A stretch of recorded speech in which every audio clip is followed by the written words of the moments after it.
Hi dear students, welcome to school.com English classes. I am Vinay Kumar and we are going to study further the chapter Footprints Without Feet, and this is the second lecture of this chapter.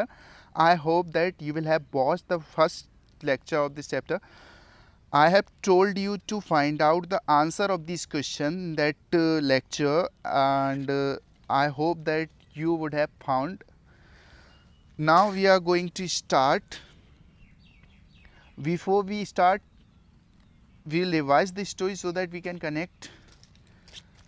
इसमें क्या होता है, in starting to boys जो होते हैं वो किसी एक प्लेस पे खड़े हुए हैं, तभी उन्हें फुटप्रिंट्स विदाउट फीट नज़र आते हैं जो कि सीढ़ियों पर से नीचे की तरफ उतर के आ रहे हैं। वो उनका पीछा किया करते हैं और कुछ समय पीछा करने के बाद क्या होता है, वो फुटप्रिंट्स डिसअपियर हो जाते हैं, गायब हो जाते हैं। बड़े अजीब दृश्य होता है जो उन्हें इस तरीके का नज़र आया करता है, क्योंकि कोई आदमी तो है नहीं लेकिन पद चिन्ह है। अब ये जो जिसके पैरों के निशान हुआ करते हैं उसका नाम ग्रिफिन है। ये एक साइंटिस्ट है, इसने काफ़ी एक्सपेरिमेंट के बाद एक ऐसा रेयर ड्रग खोज रखा है और उसे स्वालो कर लिया, निगल लिया है, और जिसकी वजह से इसकी बॉडी जो है ट्रांसपेरेंट हो गई है। अब इसने इसे ट्रांसपेरेंट होने के लिए अपनी बॉडी के सारे कपड़े निकालने पड़ते थे। अब ऐसा सब कुछ ये करता रहता था, तो इसके जो मकान मालिक थे उन्हें बड़ा अजीब लगता था। ये व्यक्ति बहुत सनकी टाइप का था, कुछ ऐसा लगता था कि किसी नियम कानून को फॉलो नहीं किया करता है, और वो अपने घर से इसे निकालना चाहते थे। जब वो इसे ज़बरदस्ती घर से निकालना चाहते हैं तो ये इतना ज़्यादा चिढ़ जाता है उनसे कि उनके घर में आग लगा के चला आता है। अब इसका कोई घर नहीं है, रहने का कोई ठिकाना नहीं है, कपड़े नहीं है, पैसे नहीं हैं। अब ऐसा सर्दी का टाइम है, कहीं ना कहीं नाइट तो स्पेंड करनी ही है, तो ऐसा कोई वार्म प्लेस ढूंढता है जिससे कि अपनी बॉडी को वार्म रख सके। फिर क्या करता है ये एक स्टोर के अंदर चुपचाप से चला जाता है, क्योंकि इनविजिबल है, कोई देख नहीं पाता है। स्टोर बंद होने का टाइम आ गया है, तो स्टोर बंद हो जाता है और फिर जो है वहाँ पर सारे कपड़े वगैरह निकालता है, अच्छे से पहनता है। जो कुछ भी स्टोर के किचन के अंदर खाने पीने का सामान रखा होता है, वो वाइन वगैरह भी पीता है, खाता पीता है, और चुपचाप सो जाया करता है क्विल्ट के ऊपर, पाइल ऑफ क्विल्ट के ऊपर सो जाता है। अगर वो सुबह को सही टाइम से जाग गया होता तो शायद सब कुछ अच्छा होता, लेकिन ऐसा होता नहीं है। वो आराम से सोता रहता है और दोबारा से स्टोर के खुलने का समय आ जाता है। स्टोर खुला करता है और जो असिस्टेंट वर्कर्स होते हैं वो वहाँ पर एक आदमी को सोते हुए देखते हैं। जैसा कि ऑब्वियस है, वो उसका पीछा करना शुरू कर देते हैं, उसे मारना शुरू कर देते हैं। अब वहाँ से उसे बचना है, तो उसे बचने के लिए क्या करना होगा, किसी तरीके से अपने कपड़े दोबारा से निकालने पड़ेंगे। अब वो कपड़े निकाल कर जैसा पहले था वैसे ही हो जाया करता है और बाहर निकल के भाग आया करता है। अब उसे कुछ ऐसी जगह की तलाश है जहाँ पर कुछ थिएटिकल स्टोर वगैरह हों और कुछ ऐसा मिल जाए जिससे कि उसे पूरी बॉडी कवर हो जाए उसकी। अब वो ड्रूई लेन की तरफ वहाँ से निकल लेता है। ये जो है centre of the theatre world हुआ करता है। अब वहाँ पर जाकर ये आसानी से एक ऐसी शॉप खोज लिया करता है और उसके अंदर जाकर चुपचाप अंदर चला जाया करता है और सारे कपड़े वगैरह जो कुछ ही ज़रूरत का सामान है वहाँ से लिया करता है। और जो शॉपकीपर है उसके सिर पर एक कुछ वार करता है, डंडा दे मारता है, और बेहोश हो जाता है वो। उसके पास से जितना भी पैसा मिलता है वो सब कुछ कलेक्ट करके वहाँ से चलना शुरू कर देता है। नाउ फर्दर हम देखेंगे, why does Mrs hall find the scientist eccentric. इन्हें फाइंड आउट करने की कोशिश करेंगे कि जो मिसेस हॉल हैं वो देखती हैं कि ये जो वैज्ञानिक यहाँ पे आया हुआ है, किसी प्लेस पे चला जाता होगा नई जगह पे अपना पूरा कवर करके पूरी बॉडी को, तो देखती हैं कि ये व्यक्ति जो है बड़ा सनकी टाइप का है। What curious episode occurs in the study. तो किस तरीके का एक बहुत ही ज़्यादा उत्सुकता भरा क्षण आया करता है जो कि अध्ययन कक्ष में हुआ करता है। What other extraordinary things happen at the end. तो और भी कुछ असाधारण चीज़ें हुआ करती हैं इन सराय में। सराय जस्ट लाइक पुराने टाइप का होटल जैसा जहाँ पे रात में रुकते थे। Eager to get away from crowded London, he took a train to the village of Epping, where he booked 2 rooms at the local inn. अब बहुत ज़्यादा ईगर है, उत्सुक है कहीं किसी भी तरीके से ये जो भीड़ भाड़ भरी जगह है लंदन, वहाँ से दूर जाने के लिए। तो वहाँ से एक ट्रेन पकड़ा करता है विलेज इपिंग के लिए, जहाँ पर जाकर एक गांव की जो इन हुआ करती है, सराय हुआ करती है, वहाँ पर 2 रूम बुक कराया करता है। The arrival of a stranger eight N in winter was in any case N unusual event. अब जिस जगह पे ये जाया करता है तो वहाँ पर क्या होता है कि सर्दियों के समय पर मुश्किल से ही कोई व्यक्ति आया करता है। सर्दियों के समय में ना के बराबर कोई व्यक्ति आया करता था इस तरीके की किसी इन में रुकने के लिए। तो एक असाधारण सी चीज़ हो रही थी कि वो इस विलेज में पहुंचा है एपिंग नाम के, और वहाँ पर इनके 2 रूम्स बुक कर रहा है। A stranger of such uncommon appearance set all tongues begging. अब क्या होता है कि इस तरीके का देखने वाला व्यक्ति पूरे मुंह पे पट्टी लपेटे हुए है ना, बैंडेजेस उसने बांध रखी हैं, और चश्मा लगा रखा है, गॉगल्स, हैट लगा रखा है, ऊपर से नीचे तक पूरी तरीके से कवर है, बॉडी का एक भी पार्ट नहीं दिख रहा है, आइज़, नोज़, माउथ, सब कुछ पूरी तरीके से। अब जब इस तरीके के लोग को किसी भी मतलब कहीं पे भी जाएगा, कोई लोग देखेंगे तो ऑब्वियस है बहुत सारे लोग तरह तरह की बातें करना शुरू कर देंगे। वही यहाँ पे भी होता है, हर इंसान इसके बारे में बात करना शुरू कर देता है, जो भी लोकल का होता है। गांव में तो इस तरीके की चीज़ों में और ज़्यादा इंटरेस्ट लिया जाता है।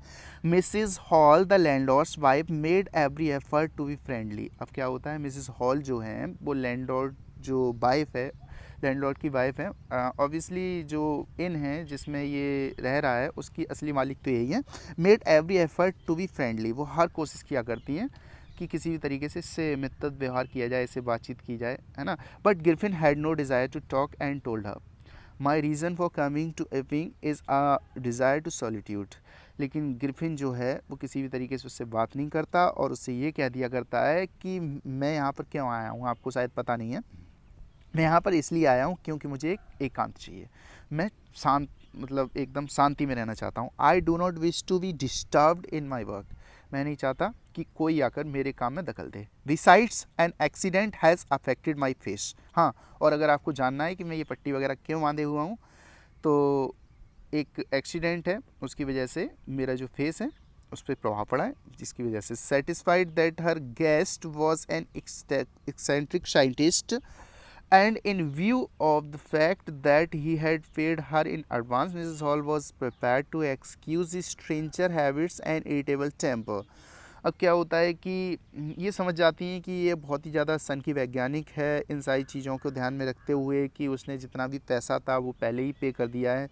मिसिस हॉल ये सारा बहाने के रूप में टालने के लिए तैयार हो जाती हैं, ये कि उसका जो स्वभाव है बहुत ज़्यादा चिड़चिड़ा है। इन सारी चीज़ों से कोई ख़ास फ़र्क नहीं पड़ता, क्योंकि जो भी लोग हुआ करते हैं उन्हें काम से काम हुआ करता है, स्पेशली पैसे से मतलब था इनको। इन्होंने जो रेंट पे दिया था उसे, उसके बदले में इन्हें क्या चाहिए था, पैसा, और वो उसने एडवांस दे ही दिया है, तो ज़्यादा इंटरफियर करने से कोई मतलब बनता नहीं है। इसलिए उन्होंने इन सारी चीज़ों को छोड़ दिया, किसने, मिसेस हॉल ने। But the stolen money did not last long. लेकिन क्या था, पैसा वो देता रहता था, वहाँ पे रहता था, लेकिन जो चुराया हुआ पैसा था कितने लंबे टाइम तक चल जाएगा। And presently Griffin had to admit that he had no more ready cash. और अंता ग्रिफिन को इस चीज़ से सहमत होना पड़ा कि अब उसके पास पैसा नहीं बचा है। He pretended, however, that he was expecting a check to arrive at any moment.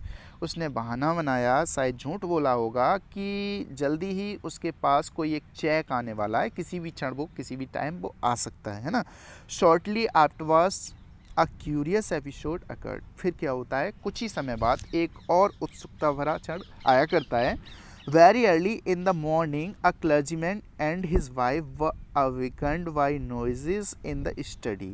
क्या होता है, पास में ही एक जो है क्लर्जीमैन रहा करता है किसी घर में।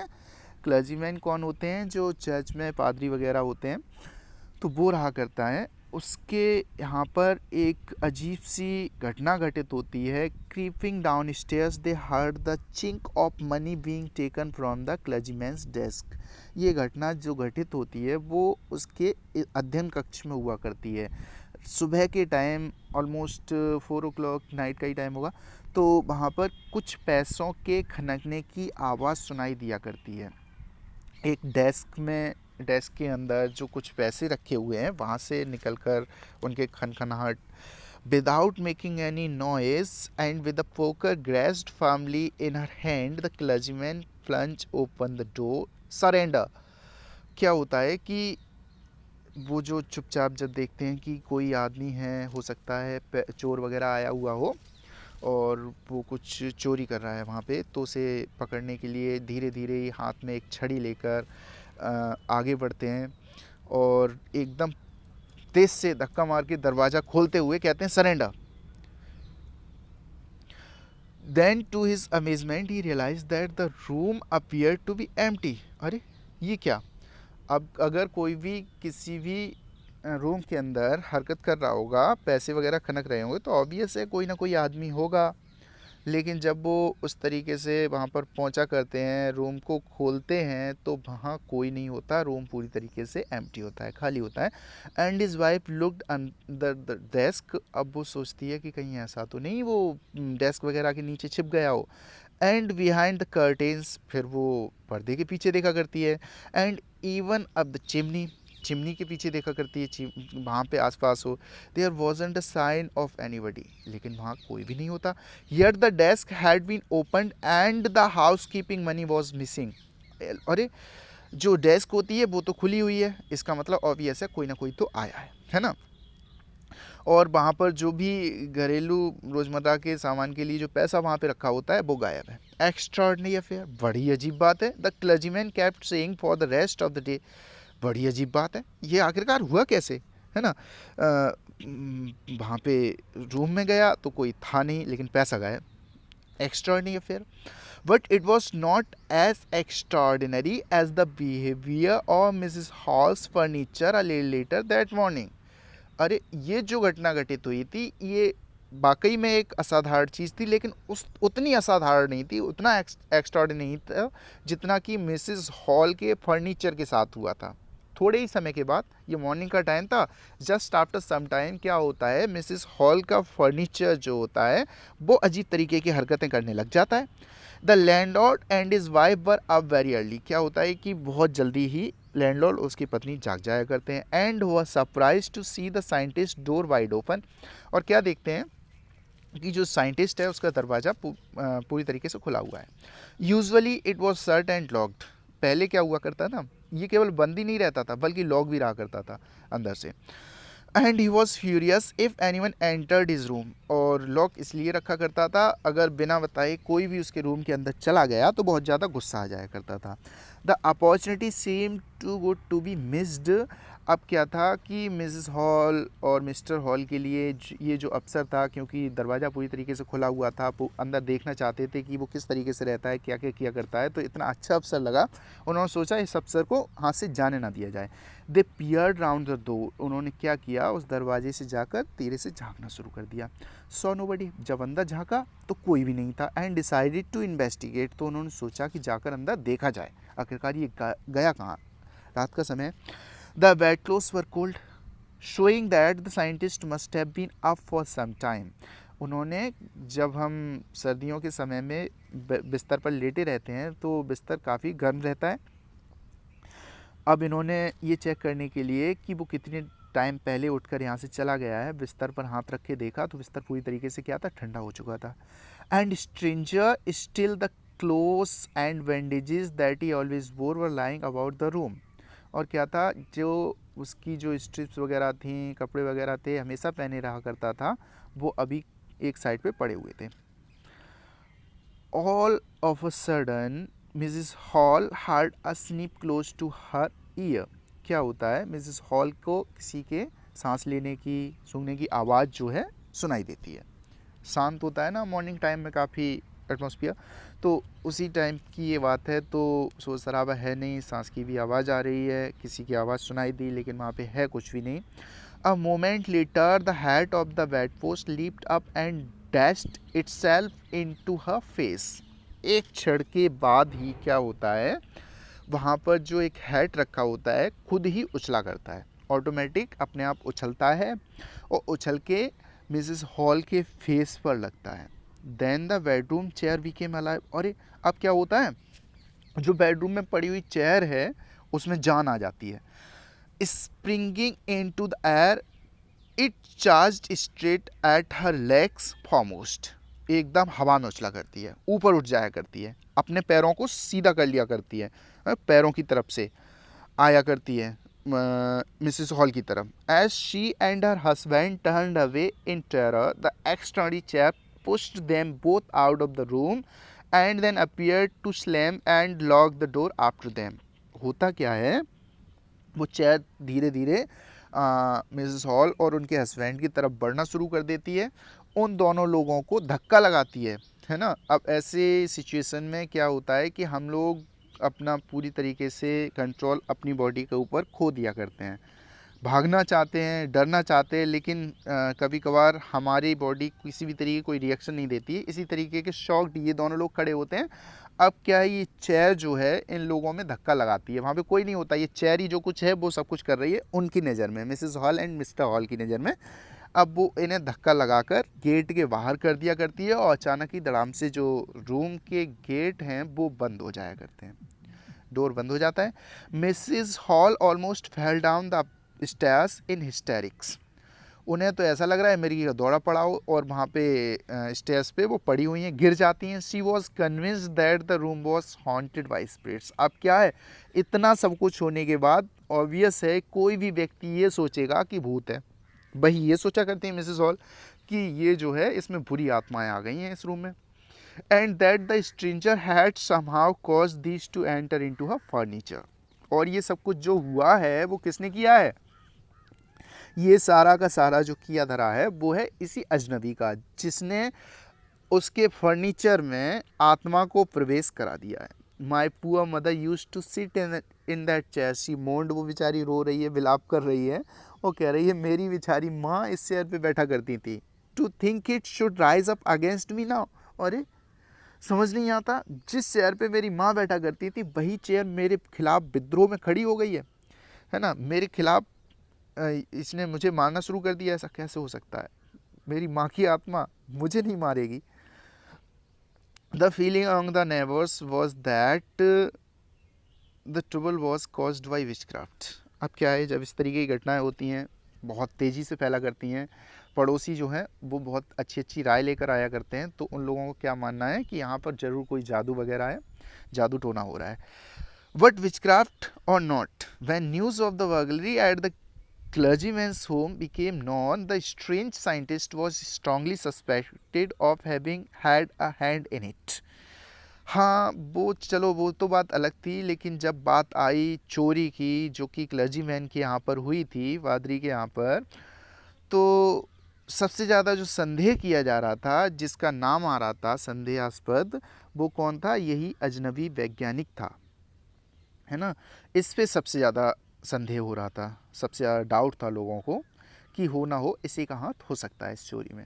Suspicion grew even stronger when he suddenly produce some ready cash. अब तो क्या है, संदेह और ज़्यादा बढ़ गया तब जब, अभी तक तो ये कहता रहता था कि उसका कोई चेक आ रहा है, उसके पास पैसा ख़त्म हो गया है, अभी थोड़े दिन रुको, कुछ दिन बाद पैसा देते हैं। लेकिन अब क्या है, जब भी उसे कहा गया उसने तुरंत ये कहा लो ये लो पैसे, है ना, तुरंत उसने रेडी कैश दे दिया। जबकि कहा क्या था उसने, चेक आ रहा है, और अब दे क्या रहा है, रेडी कैश। इससे क्या होता है कि संदेह और ज़्यादा बढ़ जाता है। Though he had admitted not long before that he had no money. यद्यपि उसने इस चीज़ को स्वीकार नहीं किया था, पहले कर लिया। दो he had admitted not long before, बहुत समय पहले नहीं बल्कि कुछ समय पहले ही उसने ये स्वीकार किया था कि उसके पास पैसा नहीं है ना, किसी तरीके का मनी नहीं है। The village constable was secretly sent for. अब क्या है, जब इस तरीके की बातें हुई तो चुपचाप क्या था कि जो विलेज का कांस्टेबल था, कोई सिपाही पुलिस वाला होगा, उसे वहाँ पर भेजा जाता है ना, बुलावा भेजा जाता है। इंस्टेड पुलिस को बुलाया जाता है। Instead of waiting for the constable, Mrs Hall went to the scientist who had somehow mysteriously appeared from his empty bedroom. अब क्या होता है कि मिसेस हॉल जो है साइंटिस्ट की तरफ जाया करती हैं उसे पता करने के लिए कि आखिरकार ये हो क्या रहा है। Who had somehow mysteriously appeared, जो बड़े ही रहस्यमय तरीके से उस खाली रूम में से बाहर निकल कर आ जाया करता है ना, कपड़े वगैरह पहन के उस रूम में से आ जाया करता है। बड़ी अजीब चीज़ है। अभी जब इन लोगों ने देखा था उस रूम में कोई भी नहीं था, पूरी तरीके से खाली था। अब उसी खाली रूम में से ये निकल के आ गया। अब ये बोलती हैं, I want to know what you have been doing to my chair stairs. मुझे ये पता करना है कि मेरी चेयर को ऊपर उठाकर आखिरकार तुम कर क्या रहे थे। शी डिमांडेड, किसने पूछा, मिसेस हॉल ने। And I want to know how it is you came out of an empty room and how you entered a locked room.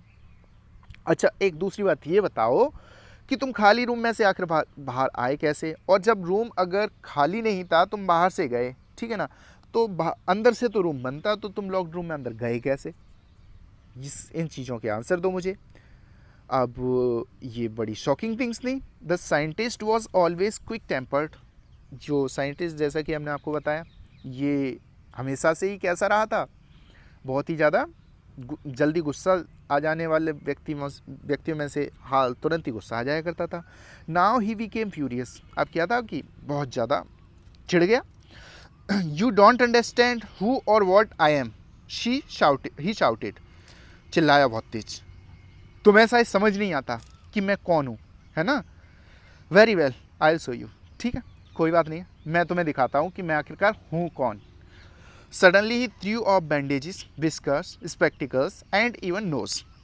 अचानक क्या किया करता है, जो उसकी पट्टियाँ हैं, मूछें वगैरह लगा रखी थी, स्पेक्टिकल्स है, चश्मा है, और अपनी जो नकली नोज़ है वो निकाल के फेंक दिया करता है। He took him only a minute to do this. एक भी मिनट नहीं लगता उसे ऐसा करने में। The horrified people in the war found themselves staring at a headless man. अब वहाँ पे जो डरे हुए लोग होते हैं वो इस तरीके के एक हेडलेस मैन को देखकर बहुत ज़्यादा चौंक जाते हैं, भयभीत हो जाते हैं। इस तरीके से वो पट्टी खोलता जा रहा है। उसकी क्या है ना कि सिर तो है नहीं, सिर गायब है। सारे के सारे लोग जो हैं बड़े ही चौंक कर उसे देख रहे हैं कि ये क्या चीज़ है, किस तरीके का आदमी है। In the war found themselves staring at a headless man. सिर तो है ही नहीं इसका। Mr Jaffers the constable now arrived. अब वो जो पुलिस वाले को बुलाया गया था ना, उसका नाम मिस्टर जेफर्स है, वो आ जाया करता है। And was quite surprise to find that he had to arrest a man without head. बड़ा अचंभे में है वो भी, बड़ा चौंका हुआ कि अरे ये मुझे करना क्या है, मुझे एक ऐसे आदमी को अरेस्ट करना है जिसका सिर नहीं है, बिना सिर का आदमी को अरेस्ट करना है। But Jeffers was not easily prevented from doing his duty. लेकिन जेफर्स था भाई, उसे अपने कर्तव्य को करने से कोई रोक नहीं सकता था, उसे तो अपना कर्तव्य निभाना था। If a magistrate warrant ordered a person's arrest, then that person had to be arrested with or without his head. अगर मैजिस्ट्रेट ने किसी भी व्यक्ति को अरेस्ट करने का कोई आदेश दे दिया है तो उस आदमी को हर हालत में अरेस्ट किया जाना चाहिएगा, है ना? फिर इससे कोई फ़र्क नहीं पड़ता कि उसका सिर है या नहीं है, उसे तो अरेस्ट करना ही करना है। There followed a remarkable scene as the policeman tried to get hold of a man who was becoming more and more invisible as he threw off one garment after another. एक और बहुत ही ज़्यादा शानदार scene वहाँ पे हुआ करता है जब वो पुलिस वाला उस इनविजिबल अदृश्य होते हुए आदमी को पकड़ने के लिए जाया करता है, तो उसके कपड़े एक एक करके सारे उतरते जाते हैं, वो आदमी धीरे धीरे गायब होता चला जाता है। Finally a shirt flew into the air. और अंततः क्या हुआ करता है, एक शर्ट जो होती है वो हवा में उछला करती है। And the constable found himself struggling with someone he could not see at all. और फिर क्या होता है कि जो पुलिस वाला है वो किसी एक ऐसे आदमी से संघर्ष करता हुआ नज़र आता है जो कि दिखता नहीं है वहाँ पर। Some people try to help him but found themselves hit by blows that seems to come from nowhere. कुछ लोग होते हैं जो उसकी मदद करना चाहते हैं कि भाई लड़ रहा है, चलो इसे बचाते हैं, लेकिन बचाएं किससे? उनके मुंह पे घूंसा पड़ा करता है जो कहीं से भी नहीं आ रहा था, है ना? अचानक ही लात पड़ा करती है, मारा जाता है उसे, उन लोगों को बुरी तरीके से उसे ही मारा जाता है। In the end Jaffers was knocked unconscious as he made a last attempt to hold on to the unseen scientist. अंत तक क्या हुआ करता है, जेफर्स को वहाँ पे अच्छी तरीके से मार लगाई जाती, धक्का दिया जाता है, इतनी तेज़ से वो गिरा करता है, बेहोश हो जाता है। जैसे as he made a last attempt to hold on to the unseen scientist, ये तब होता है जब उसने अपना अंतिम प्रयास किया था, गिर जाता है वहाँ पे उस अनसीन साइंटिस्ट को पकड़ने का। In the end Jaffers was knocked unconscious as he made a last attempt to hold on to the unseen scientist. अंत जेफर्स तो गिर गए हैं बेचारे, अब तो उठ नहीं सकते। They were nervous excited cries of hold him. सब लोग बड़े चौंके हुए हैं, नर्वस हैं, धीरे धीरे सही, कुछ तेज तेज सही चिल्ला रहे हैं, पकड़ो उसे, पकड़ो उसे। पकड़ें किसे? कोई दिखे तब ना, but this was easier said than done. ये कहना करने की अपेक्षा आसान था, कहते तो रहो लेकिन कर कोई नहीं सकता था। Griffin had shaken himself free. क्या था, ग्रिफिन जो था उसने अपने आप को फ्री कर लिया था, कोई भी उसे पकड़े हुए नहीं था। And no one knew where to lay hands on him. किसी को कुछ नहीं पता था कि आखिरकार अगर उसे पकड़ा जाए तो कहाँ हाथ डाला जाए जिससे कि वो पकड़ में आ जाए। And this is the very interesting story written by H.G. Wells. It's a novel and it's some part from that. आशा करते हैं आपको बहुत अच्छा लगा होगा इसे सुनकर। आगे आपकी रिस्पॉन्सिबिलिटी है, आप 2 बार देखिए 3 बार देखिए इस लेक्चर को, और सारे के सारे जो भी क्वेश्चंस इसमें दिए गए हैं उन्हें फाइंड आउट कीजिए, सॉल्व कीजिए। Thank you very much.